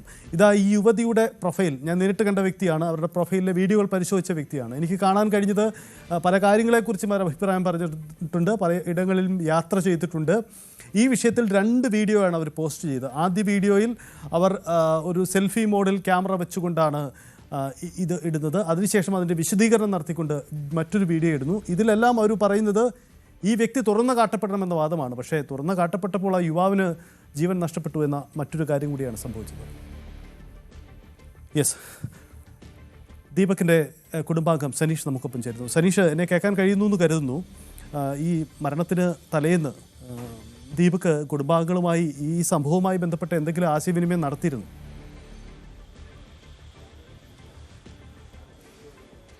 അല്ല, എന്നെ വിളിച്ചിരുന്നു. അവൻ ഒരു കാര്യം സംസാരിക്കാണ്ടെന്ന് പറഞ്ഞിട്ടുള്ളൂ. അവൻ ശനിയാഴ്ച രാവിലെ എന്നെ വിളിച്ചതാ. ഓക്കെ, അല്ല, അത് മാത്രമേ പറഞ്ഞുള്ളൂ. അല്ലാതെ ഈ സംഭവം, ഈ വീഡിയോ പുറത്ത് വായുന്നതിന് ശേഷം അത് വളരെ ബുദ്ധിമുട്ടുണ്ടാക്കി, അത് നിങ്ങളുടെ കുടുംബത്തിനിടയിലോ അങ്ങനെ വല്ല ചർച്ചയൊക്കെ നടന്നിട്ടുണ്ടായിരുന്നു? ഇല്ല, വീഡിയോൻ്റെ കാര്യങ്ങളൊന്നും പറഞ്ഞില്ല ശരിക്കും. ഇല്ല, ചർച്ച ഓൻ അധികം മനസ്സിൽ കൊണ്ടു നടക്കുന്ന ഒരാളാണ്. ഓൻ ആരോടും അങ്ങനെ പുറത്തേക്ക് വിടൂല. ഞാൻ പറയുകയാണെങ്കിൽ തന്നെ അമ്മനോടേ പറയുള്ളൂ. അമ്മൻ്റെ സാഹചര്യം, ഇപ്പോഴത്തെ സാഹചര്യത്തിൽ അമ്മനോടൊന്നും ചോദിക്കാൻ പറ്റുന്ന അവസ്ഥയല്ല. ഇപ്പം ഞങ്ങൾ ഡോക്ടറെ വിളിച്ചിട്ട് ഇപ്പം ഗ്ലൂക്കോസോ കാര്യങ്ങളോ ഇന്നലെ തീരെ ഉറങ്ങിയിട്ടൊന്നുമില്ല. മോനെ തന്നെ വിളിച്ച് ഇങ്ങനെ കരയുന്നതാണ്. അപ്പോൾ അങ്ങനത്തെ ഒരു സാഹചര്യത്തിൽ അപ്പം നിൽക്കണത്. അപ്പോൾ അതുകൊണ്ട് അവൻ്റെ അടുത്തേക്ക് വരാമെന്ന് പറഞ്ഞതാണ്. ഇനി ദീപക് എവിടെയാണ് അവരെ കേൾക്കണത് എങ്ങനെയാണ്? ഞാൻ ഇവിടെ വന്നപ്പോൾ ഇത് അറിഞ്ഞിട്ടില്ല. ഞാൻ FIR ഇടാൻ പോകുമ്പോൾ ദീപക് ഈസ്റ്റിലാണ്. അന്ന് ഞങ്ങൾ മനസ്സിലാക്കിയ അതെ, ദീപക് അന്ന് യാത്ര ചെയ്യുമ്പോൾ കയ്യിലൊരു ബാഗ് ഉണ്ടായിരുന്നു, മറ്റൊരു കൈ കൊണ്ട് ബസ്സിൽ പിടിക്കുകയായിരുന്നു. അപ്പോൾ ഇതെന്താണ് ഈ സംഭവിച്ചതെന്നുള്ളൊരു വിശദീകരണം പുള്ളി സുഹൃത്തുക്കളോടോ മറ്റാരോടുമൊക്കെ ആയിട്ട് പറഞ്ഞ കാര്യം അറിയാമോ? ഇല്ല, അവൻ്റെ ഒരു ഫ്രണ്ടിനോട് അവൻ രാത്രി വിളിച്ചിനി. അപ്പോൾ അങ്ങനെ ഒരു വീഡിയോ വന്നതെന്നുള്ളത് ആ ഫ്രണ്ടിന് അത് കഴിഞ്ഞപ്പോൾ വേറൊരു വീഡിയോ ഇവിടെ വന്നപ്പോൾ പറഞ്ഞു ഇങ്ങനെ വന്നത്, അതും പ്രശ്നമാക്കണ്ട, നമുക്കത് ആരെങ്കിലും ഇതാക്കിയിട്ട് ക്ലിയർ ആക്കാം, നമുക്ക് പ്രശ്നമാക്കണ്ട എന്ന് പറഞ്ഞ് അങ്ങനെ ഞാൻ പറഞ്ഞിട്ടുള്ളൂ. അപ്പോൾ ആയിക്കോട്ടെ, നമുക്ക് നാളെ രാവിലെ കാണാമെന്ന് പറഞ്ഞതാണ്. ഒപ്പം ഈ സംഭവം ഈ വീഡിയോ പുറത്തു വന്ന് പുള്ളിയെ ഭയങ്കര മാനസികമായ ബുദ്ധിമുട്ടുണ്ടാക്കിയിരുന്നു അല്ലേ? അല്ലാതെ മരണത്തിന് മറ്റൊരു കാരണവും ഇല്ല. ഇത് തന്നെയായിരുന്നു അദ്ദേഹത്തെ അലട്ടിയിരുന്ന പ്രശ്നം അല്ലേ? മാനസികം വേറെ ഒരു കാരണം അതിനില്ല. അതിന് വേറൊരു കാരണം അതിലില്ല. കാരണമില്ലാത്ത കാരണം എന്താ വെച്ചിട്ടുണ്ടെങ്കിൽ അവന് എന്തുണ്ടെങ്കിലും ഒന്നെങ്കിൽ ഇളവനോട് എന്നോട് അധികം മുഖഭാഗം എന്നോട് പറയും. പക്ഷെ അന്ന് വരാതെ നിന്നത് എന്താണെന്ന് എനിക്കറിയില്ല. പക്ഷെ അവൻ വരാതെ എന്നോട് പറഞ്ഞിനി അങ്ങനൊരു സംഗതി ഉണ്ടായിരുന്നു. പക്ഷെ പിറ്റേന്ന് രാവിലെ ഇതാണ് കേൾക്കണത്. ആകെ അച്ഛനും അമ്മക്കും ആകെ ഒരു മോനാണുള്ളത്. അവൻ്റെ ഒരു സഹായത്തിന് വരുമാനത്തിൻ്റെ മുകളിലാണ് കുടുംബം കഴിയണത്. അവനെ എല്ലാവരും ഇത് അറിയുമ്പോൾ അവൻ്റെ ഷെയ്മേഡായി എന്നുള്ളൊരു തോന്നൽ അവൻ്റെ മനസ്സിൻ്റെ ഉള്ളിൽ കുടുങ്ങിയതാണ്. എല്ലാവരും എന്നെ പറ്റി എന്ത് വിചാരിക്കും എന്നുള്ളൊരു അവൻ അങ്ങനത്തെ ഒരാളുമല്ല. ഒരാളെ അടുത്തേക്കും അങ്ങനെ ഒരു കാര്യങ്ങളോ ഒന്നും അവൻ പോവില്ല. വീട് ഇതെന്നല്ലാതെ വേറൊരു ഫ്രണ്ട്സ് എന്ന് പറഞ്ഞാൽ ഒരു 4 ഫ്രണ്ട്സ് അവനുണ്ട്. എന്തെങ്കിലും കാര്യങ്ങളുണ്ടെങ്കിൽ എന്നോട് മാത്രം വിളിച്ച് ചോദിക്കലുണ്ട്. അല്ലെങ്കിൽ എൻ്റെ അടുത്ത് വരുമോ. എൻ്റെ ഷോപ്പിൽ തന്നെയാണ് ഇനി ആദ്യമൊക്കെ കോവിഡ് കാലത്തൊക്കെ നിന്നത്. അതുകൊണ്ട് ഞാനൊരു ഫ്രണ്ട് പോലെ നമ്മൾ ഏട്ടനഞ്ചിനെന്നുള്ള കണക്കല്ല, ഒരു ഫ്രണ്ട് പോലെ തന്നെ ഞങ്ങൾ നടന്നു പോകുന്നത്. പോയപ്പോൾ ഒരു സൈഡ് നമുക്ക് പോയവരെ തന്നെയാണ് എല്ലാവർക്കും. അതെ, ഈ ഇതിൽ ദീപകിന്റെ വീഡിയോ തന്നെയാണെന്ന് വല്ലാത്തൊരു സങ്കടം തന്നെ ഞങ്ങളെ മനസ്സിൻ്റെ ഉള്ളിൽ കിടന്ന് കളിക്കുന്നത്. അതെ, ഈ ദീപകിന്റെ ഈ വീഡിയോ പുറത്തു വന്നപ്പോൾ ഇത് ദീപകിന്റെ വീഡിയോ തന്നെയാണെന്ന് അയൽവാസികളോ അല്ലെങ്കിൽ അടുത്തുള്ള കൂട്ടുകാരോ ഒക്കെ തിരിച്ചറിയുകയും അത് ദീപകല്ലേ എന്ന് അങ്ങനെയുള്ള സംസാരങ്ങളൊക്കെ വല്ലതും ഉണ്ടായിട്ടുണ്ടോ? അങ്ങനെ വല്ലതും പറഞ്ഞു കേട്ടിരുന്നോ? അത് വന്നിക്കണേ ഓൻ്റെ അടുത്തേക്ക് അങ്ങനെ കാര്യങ്ങൾ വന്നുകൊണ്ടാണ് ഓനത് എങ്ങനെ ഇനി ഹാൻഡിൽ ചെയ്യുന്നുള്ളൊരു പ്രശ്നം. ഒരാളെ ഓൻ പർച്ചേസിന് പോണതല്ലേ, കുറേ ആൾക്കാരായിട്ട് ബന്ധപ്പെടുന്നതല്ലേ. അപ്പോൾ ആൾക്കാരൊക്കെ എന്നെ പറ്റി എന്ത് വിചാരിക്കുന്നുള്ളൊരു ധാരണ അവൻ്റെ മനസ്സിൻ്റെ ഉള്ളിൽ കയറിയിട്ടുണ്ടാവും.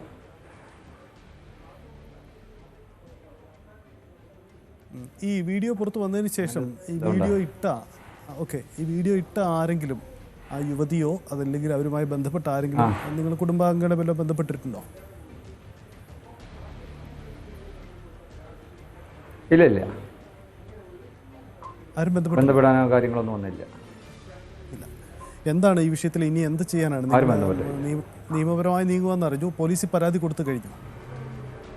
അല്ല, ഞങ്ങളിപ്പോൾ വ്യക്തമായി നീങ്ങണം. ഇപ്പം ഞങ്ങളിപ്പോൾ ഇന്നിപ്പോൾ കമ്മീഷണർക്ക് പരാതി കൊടുക്കും, കളക്ടർക്കും കൊടുക്കും പരാതി. അപ്പോൾ ഞാൻ ഇത് തയ്യാറാക്കിക്കൊണ്ട് നിൽക്കുകയാണ്. തയ്യാറാക്കിക്കൊണ്ട് ഇപ്പോൾ ഒരു മണിയാകുമ്പോഴത്തേക്ക് ഒരു 12-12:30 ആകുമ്പോഴത്തേക്ക് എൻ്റെ കയ്യിൽ കിട്ടിക്കഴിഞ്ഞാൽ ഞാനിതിപ്പം കളക്ടറുടെ അടുത്ത് കൊണ്ട് കൊടുക്കണം, കമ്മീഷണർക്ക് കൊടുക്കാണ്ട്, പിന്നെ മെഡിക്കൽ കോളേജ് സ്റ്റേഷനിൽ കൊടുക്കാണ്ട്. ദീപകിന്റെ മരണം നടന്നതിന് ശേഷം ഈ മനുഷ്യാവകാശത്തിൻ്റെ അതിൽ കൊടുക്കാനുണ്ട്. കുടുംബത്തെ ആരെങ്കിലും ബന്ധപ്പെട്ടിട്ടുണ്ടോ? ഈ പോസ്റ്റ് ഇട്ടവരോ അല്ലെങ്കിൽ അതുമായി ബന്ധപ്പെട്ട് വീഴ്ച പറ്റി എന്ന കാര്യം അംഗീകരിച്ചുകൊണ്ട് ആരെങ്കിലും ബന്ധപ്പെടുകയോ ഉണ്ടായിട്ടുണ്ടോ?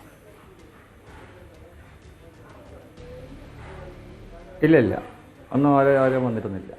ഞങ്ങളോട് ആരും ഒന്നും സംസാരിക്കാൻ ഞങ്ങൾക്ക് അതിൻ്റേതായിട്ടുള്ള ടൈമും നമുക്ക് ഇവിടെ ഇല്ല. ഞങ്ങൾക്ക് ആകെ പോയപ്പം തന്നെ ആകെ ഇതായി നിൽക്കുക. അവർ വന്നാൽ തന്നെ ഞങ്ങളെ പ്രതികരണം വേറെയാവും.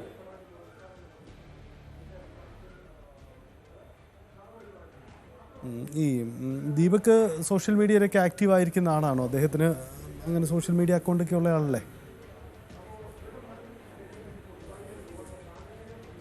സോഷ്യൽ മീഡിയ ഇതൊക്കെ ഉണ്ട് അവന്. പക്ഷേ എന്താ വെച്ചാൽ ഓൻ അങ്ങനെ ഒരു ഇതിലേക്കൊന്നും ഓൻ്റെതായിട്ടുള്ള ഒരു ഇതും കാര്യങ്ങളൊന്നും ചെയ്യില്ല. ഓന് കമ്പനി ആവശ്യത്തിന് വേണ്ടിയിട്ടുള്ളത് ചെയ്യാമെന്നല്ലാതെ വേറൊരു സംഗതിക്ക് ഓൻ ഇതായിട്ടില്ല. ഓക്കെ, ഈ ദീപകിന്റെ വീട്ടിലുള്ളവർ അവരിപ്പോൾ എവിടെയാണ്? വീട്ടിൽ തന്നെയാണോ? അവർക്ക് ഒരു പ്രതികരണത്തിനൊന്നും വല്ലാതെ അവർ ഡൗൺ ആയി പോയി കാണും. ഒറ്റ മകൻ മരിച്ചുപോയതിൻ്റെ ഒരു ദുഃഖം. വീട്ടിൽ തന്നെയാണുള്ളത്. എടാമക്ക് തീരെ ഡൗണായി, അമ്മക്ക് ഡൗൺ ആയിട്ട് ഇപ്പോൾ ഡോക്ടറെ വിളിക്കാൻ വേണ്ടി ഞങ്ങൾ നാളെ പോയിന്. അമ്മ പ്രഷറും ഷുഗറൊക്കെ കൂടിയിട്ട് ഇന്നലെ തീരെ ഉറങ്ങിയിട്ടില്ല.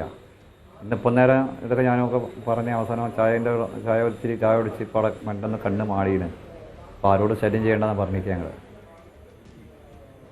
അച്ഛനായാലും ആകതായി. അച്ഛനും അമ്മക്ക് ആകെ ഒരു മോനാണുള്ളത്. ആ മോൻ നഷ്ടപ്പെട്ട് കഴിഞ്ഞാൽ പിന്നെ അവർക്ക് നിന്നിട്ട് ഒരു കാര്യമില്ലല്ലോ. ശരി, സനീഷ ദയവായി ഒന്ന് തുടരുക. സൈക്കോളജിസ്റ്റ് കല നമുക്കൊപ്പം ചേരുന്നുണ്ട്. ശ്രീമതി കലാമോഹൻ, ഈ ഒരു സംഭവം ഒരു വലിയ ഓർമ്മപ്പെടുത്തലാണ്, തർക്കമില്ല. നമുക്ക് സമൂഹത്തിൽ മുമ്പും ചില സംഭവങ്ങൾ ഇങ്ങനെ വന്നിട്ടുണ്ടെങ്കിലും ഇത്ര ഒരു വലിയ ദുരന്തമായി മാറിയ ആദ്യ അനുഭവമാണ് സമീപകാലത്തുണ്ടാവുന്നത്. ഇത് നമുക്ക് നൽകുന്ന ഓർമ്മപ്പെടുത്തൽ വളരെ വലുതാണ്. ഇതിപ്പോൾ ആ യുവതിയെ സംബന്ധിച്ച് ഇപ്പോൾ ഉയരുന്ന ആക്ഷേപം റീച്ച് കിട്ടുന്നതിന് വേണ്ടി പോസ്റ്റ് ഇട്ടു. ആ പോസ്റ്റ് അതിൽ മറ്റൊരാളുടെ സ്വകാര്യത ഹനിക്കപ്പെടുന്നുണ്ടോ എന്ന ചിന്തയൊന്നും ആ ഘട്ടത്തിൽ കടന്നു പോകുന്നില്ല. ഇത് എന്ത് തരം ചിന്താ രീതിയാണ്? ഇങ്ങനെ ചിന്തിക്കുന്നവരുണ്ടോ?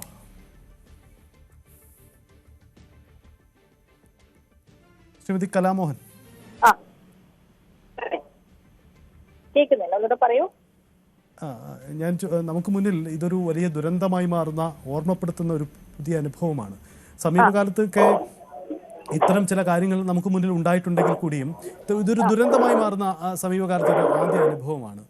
അപ്പോൾ ഒരു വ്യക്തിയുടെ സ്വകാര്യത ഹനിക്കപ്പെടുന്നു എന്ന് അറിയുമ്പോൾ പോലും റീച്ച് കിട്ടാൻ വേണ്ടി പോസ്റ്റ് ഇട്ടു. ഇതാണ് യുവതി നേരിടുന്ന ആക്ഷേപം. ഒരുപക്ഷെ അത് ശരി തന്നെയാവാം, ആക്ഷേപം ശരി തന്നെയാവാം. അങ്ങനെയെങ്കിൽ ഇത് എന്ത് തരം ചിന്താ രീതിയാണ്? ഇങ്ങനെ സോഷ്യൽ മീഡിയയുടെ കടന്നുവരവോടുകൂടി സ്വകാര്യത ഹനിക്കപ്പെടുന്നുണ്ടോ, അതൊന്നും എനിക്ക് വിഷയമല്ല, റീച്ച് കിട്ടിയാൽ മാത്രം മതി, അങ്ങനെ ചിന്തിക്കുന്നവരുണ്ടോ? ഉണ്ട്. കാരണം പിന്നെ ഞാൻ പറഞ്ഞല്ലോ, നാളെ ഈ കുട്ടിയെ ആത്മഹത്യയിലേക്ക് തള്ളിവിടരുന്ന എനിക്ക് നല്ല പ്രാർത്ഥനയുണ്ട്, അപേക്ഷയുണ്ട്. ഒരാളുടെ ജീവനോ പോയി, ഇനി അടുത്തത് ഈ കുട്ടിയാവരുത്. കാരണം നമ്മളുടെ ഒരു പൊതുജനങ്ങളുടെ ഒരു മാനസികാവസ്ഥ സോഷ്യൽ മീഡിയയിൽ നമ്മൾ വാച്ച് ചെയ്യുമ്പോൾ കാണാം, നമുക്ക് പേടി വരും. കാരണം നമ്മൾ ഫ്രസ്ട്രേറ്റഡ് ആയിട്ടിരിക്കുമ്പോൾ ആരെങ്കിലും ഒരു പോസ്റ്റിൽ ഏതെങ്കിലും ഒരു വ്യക്തിയെ കുറിച്ചിട്ട് പരാമർശിക്കുകയാണെങ്കിൽ നമ്മുടെ ഉള്ളിലെ ഫ്രസ്ട്രേഷൻ മുഴുവൻ ആ വ്യക്തിയുടെ മേലെ തീർക്കുകയാണ്. അത് ഇപ്പോ എനിക്ക് വേണ്ടിയിട്ട് ഒരാള് എന്നെ ഉപദ്രവിക്കുന്നു എന്ന് പറഞ്ഞൊരു പോസ്റ്റ് ഇട്ടാൽ എന്നോടുള്ള സ്നേഹം പോലും ആവണമെന്നില്ല, ആരുടെയെങ്കിലും വെച്ചിട്ട് കയറാൻ വേണ്ടിയിട്ട് പിച്ചക്കീറുന്ന ഒരു മാനസികാവസ്ഥ. സ്ത്രീകളെ കുറിച്ചിട്ട് തന്നെ ഇപ്പം ആരെങ്കിലും എന്തെങ്കിലും ഒരു രീതിയിൽ പോസ്റ്റ് ഇടുവാണെങ്കിൽ ലക്ഷ്യം ചെയ്ത മലയാള പദങ്ങളൊന്നും എടുത്തിട്ട് അങ്ങനെ പറയാനൊന്നും യാതൊരു മടിയില്ല. അപ്പൊ അപ്പൊ ഇപ്പുറത്തെ വച്ച് നിൽക്കുന്ന കുട്ടി ഇന്നിപ്പോ എല്ലാവരും അദ്ദേഹത്തിന് ആ മരിച്ചുപോയ മനുഷ്യന് വേണ്ടിയിട്ട് പോസ്റ്റ് ഇടുന്നു. നാളെ ഈ കുട്ടി എന്തെങ്കിലും ചെയ്താൽ ഇതേ ആളുകൾ തിരിച്ച് അതിനു വേണ്ടി വാദിക്കും. എല്ലാവരും കൂടെ വിസിക്കേറി എന്ന് പറഞ്ഞിട്ട് അതിനു വേണ്ടി വാദിക്കും. അപ്പൊ ഇതിനൊക്കെ ഒരു നിയമമാണ് വേണ്ടത്. പിന്നെ ഈ കുട്ടിയോട് ഇതിനെ കുറ്റപ്പെടുത്തുകയല്ല, അതിന്റെ അറിവില്ലായ്മ എന്തും ആയിക്കോട്ടെ. ഞാൻ പറയുന്നത് കൗൺസിലിംഗ് സൈക്കോളജിസ്റ്റിന് വെച്ചിട്ടുണ്ട്. ഈ രണ്ട് റോളും കൂടെ ശരിയാവത്തില്ല. ഇത് സൈക്കോളജിസ്റ്റ് ആയിട്ട് നിൽക്കുവാണെങ്കിൽ സൈക്കോളജിസ്റ്റ് ആയിട്ടേ നിൽക്കാൻ പറ്റൂ. സൈക്കോളജിസ്റ്റിന് ഒരിക്കലും ഒരു മെന്റലിസ്റ്റോ അല്ലെങ്കിൽ ഇൻഫ്ലുവൻസറോ ആയിട്ട് റോൾ എടുക്കാൻ പറ്റത്തില്ല. കാരണം അങ്ങനെ വരുമ്പോഴത്തേക്ക് നമുക്ക് സൈക്കോളജിസ്റ്റ് എന്ന് പറയുന്നത് സാധാരണ ഒരു ജോലി പോലെ ഒരെണ്ണമല്ല. അതിനാണ് എക്സ്പീരിയൻസും പരിശീലനം കൊടുക്കണം ഞാൻ എപ്പോഴും പറയുന്നത്. കാരണം MSc കഴിഞ്ഞ് പെട്ടെന്നൊരു സൈക്കോളജിസ്റ്റ് ആയി കഴിയുമ്പോൾ അതിന് ഇനി ഗോൾഡ് മെഡൽ വാങ്ങിച്ചാലും ശരി എക്സ്പീരിയൻസ് വേണം. കാരണം എന്ത് ചെയ്യാം എന്നതിനെക്കാട്ടിലും എന്ത് ചെയ്തുകൂടാ എന്നറിയണം. ഒരു സൈക്കോളജിസ്റ്റ് ആയിട്ട് ഒരു റോളിൽ ഇരിക്കുന്ന ആൾക്ക് ഇൻഫ്ലുവൻസറും കൂടെ എടുത്തു വെക്കാൻ പറ്റത്തില്ല. ഇതിപ്പോ എല്ലാവരും കൂടി പല റോളുകളാണ് ഒരേ സമയം കൈകാര്യം ചെയ്യുന്നത്. A day in my life എന്ന് പറഞ്ഞിട്ട് ഒരു വീഡിയോ ഒരാൾ ഇട്ട് കഴിഞ്ഞാൽ അവർക്ക് കോടിപതിയാവാം ഒരു കുറച്ച് നാള്. കാരണം എന്തുകൊണ്ടാ, നമുക്ക് മറ്റൊരാളുടെ ലൈഫിലോട്ട് എത്തി നോക്കാനുള്ള ആ ഒരു ആഗ്രഹം കൊണ്ടാണ്. എല്ലാവർക്കും കാശ് വേണം ജീവിക്കാൻ. അപ്പൊ നമ്മുടെ റോള് വിട്ട് നമ്മൾ എന്തും ചെയ്യുന്ന ഒരു മാനസികാവസ്ഥയിലോട്ടാ പോകുന്നത്. അതുകൊണ്ട് ആ കുട്ടിയുടെ തിരിച്ചറിവില്ലായ്മ ഇനി ആരും ആവർത്തിക്കാതിരിക്കട്ടെ. പിന്നെ ഇന്ന് ആ ഒരു വീഡിയോസില് ശരിക്കും ഞാൻ ഒരുപാട് വട്ടം കണ്ടു നോക്കി. ആ കുട്ടി നല്ല ബോൾഡാണ്, അതിനവിടെ പ്രതികരിക്കാമായിരുന്നു. ഇതൊരു ഒഴിഞ്ഞ ഒരു നിന്നല്ല അഥവാ എനിക്ക് ഇനി എന്ത് തെറ്റാണോന്നറിയില്ല, ആ കുട്ടി പറഞ്ഞത് ശരിയാണെങ്കിൽ എനിക്ക് അദ്ദേഹത്തിന്റെ ഭാഗത്തു നിന്ന് ഞാൻ കാണുമ്പോൾ അങ്ങനെ ഒരു എനിക്ക് വിസിബിൾ ആകുന്നില്ല. എന്റെ തെറ്റാണോ എനിക്കറിയില്ല. പക്ഷെ ഇൻ കേസ് അദ്ദേഹം അങ്ങനെ ചെയ്തിട്ടുണ്ടെങ്കിൽ ചെയ്തോ ഇല്ലയോ എന്ന വീഡിയോ എഡിറ്റ് ചെയ്യാത്ത വേർഷൻ കാണണം. എഡിറ്റ് ചെയ്ത വേർഷനാണ് ഇട്ടിരിക്കുന്നത് ആ കുട്ടി തന്നെ പറഞ്ഞിട്ടുണ്ട്.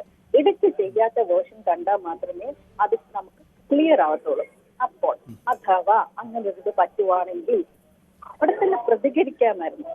എന്ത് തന്നെ ആയിക്കോട്ടെ. ഇപ്പൊ ആരും പെർഫെക്റ്റ് ഒന്നല്ല, നമ്മളെല്ലാരും മെസ്സഞ്ചേഴ്സും ഒക്കെ പോയി. എനിക്ക് ഒരുപാട് പ്രശ്നങ്ങൾ ഉണ്ടായിട്ടുണ്ട് സൈബർ ഇടത്തിൽ. ഞാൻ ഒരാളെ എടുത്തു വെച്ച് ഇട്ട് കൊടുത്തിട്ടില്ല. എനിക്ക് 100% ഉറപ്പാണ്. എന്റെ ഫേസ്ബുക്ക് പേജ് ഹാക്ക് ആയ ടൈമില് കേരള പോലീസ് ആദ്യമായിട്ട് ഫേസ്ബുക്കിനെതിരെ കംപ്ലൈന്റ് കൊടുത്തു.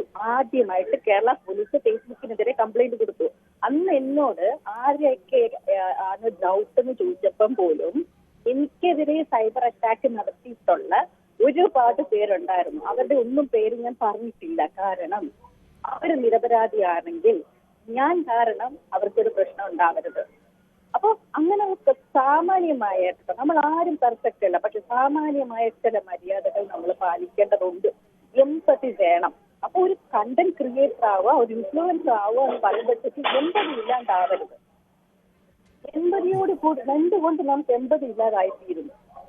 അപ്പം ഇത് പെട്ടെന്ന് മുട്ടിമൊളിച്ചതാണ് ഇതെല്ലാം. അത് എങ്ങനെ കൈകാര്യം ചെയ്യണമെന്ന് അറിയില്ല. ഇങ്ങനെ കൈകാര്യം ചെയ്യണമെന്ന് അറിയണമെങ്കിൽ ലോസ് വേണം. എന്തുകൊണ്ട് നിയമങ്ങൾ വരുന്നില്ല? നിയമങ്ങൾ വരണം.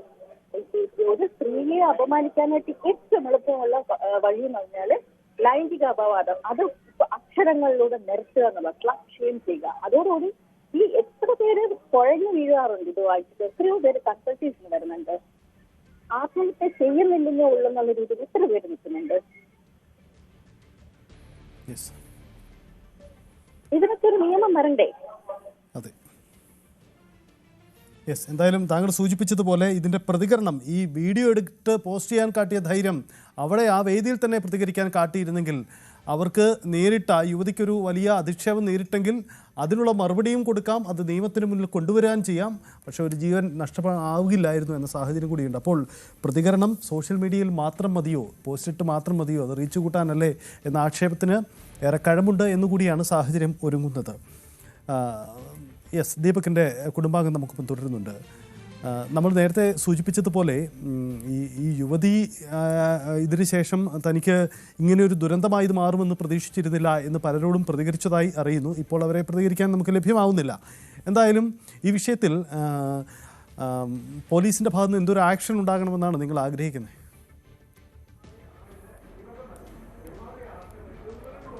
ഇതിന് നിയമത്തിൽ കൂടെ തന്നെ ഇത് കാര്യങ്ങൾ വൃത്തിയിലായി വരണം. നിയമം കറക്റ്റായി കിട്ടണം. നമുക്കിതിനുള്ള എല്ലാ കാര്യങ്ങളും വൃത്തിയിലായിട്ട് കറക്റ്റായി കിട്ടിയാൽ മതി. ഞങ്ങളിപ്പോൾ സ്റ്റേഷനിൽ പരാതി കൊടുക്കുന്നുണ്ട്. സ്റ്റേഷൻ അതിന് വേണ്ട അവർക്ക് നേരെ FIR ഇട്ട് കേസ് രജിസ്റ്റർ ചെയ്ത് കറക്റ്റിംഗ് ആയി വരണം. ഞങ്ങൾ ആവശ്യം അതാണ്. യെസ്, വളരെ നന്ദി. എന്തായാലും നിങ്ങൾക്ക് നീതി കിട്ടട്ടെ. എന്തായാലും ദീപക്കിന് നമുക്കിനി അവശേഷിക്കുന്നത് അത് മാത്രമാണ്. കാരണം ചെയ്യാത്ത തെറ്റിന് സമൂഹ മാധ്യമങ്ങൾ വഴി അധിക്ഷേപിക്കപ്പെടുകയാണ് ഉണ്ടായതെങ്കിൽ ദീപക് എത്ര വലിയൊരു വേദനയിലൂടെ കടന്നു പോയിട്ടുണ്ടാകും എന്ന് നമുക്ക് ഓർമ്മപ്പെടുത്താം. ഇതൊരു അനുഭവമാണ്, ഓർമ്മപ്പെടുത്തലാണ്. ആവർത്തിക്കപ്പെടരുത് ഇത്തരം സംഭവം. ജാഗ്രതയുണ്ടാവണം, നിയമത്തിൻ്റെ പിന്തുണയുണ്ടാവണം. നമ്മുടെ സ്വകാര്യത ലംഘനം നടന്നാൽ അത് ചൂണ്ടിക്കാണിക്കാൻ അവസരങ്ങൾ നമുക്ക് മുന്നിലുണ്ട്. ഇത് പലതുണ്ട്. അതുകൊണ്ട് ആ സാധ്യതകൾ പ്രയോജനപ്പെടുത്തണം. ആത്മഹത്യ ഒന്നിനും പരിഹാരമല്ല, ഒന്നുകൂടി ഓർമ്മപ്പെടുത്തും.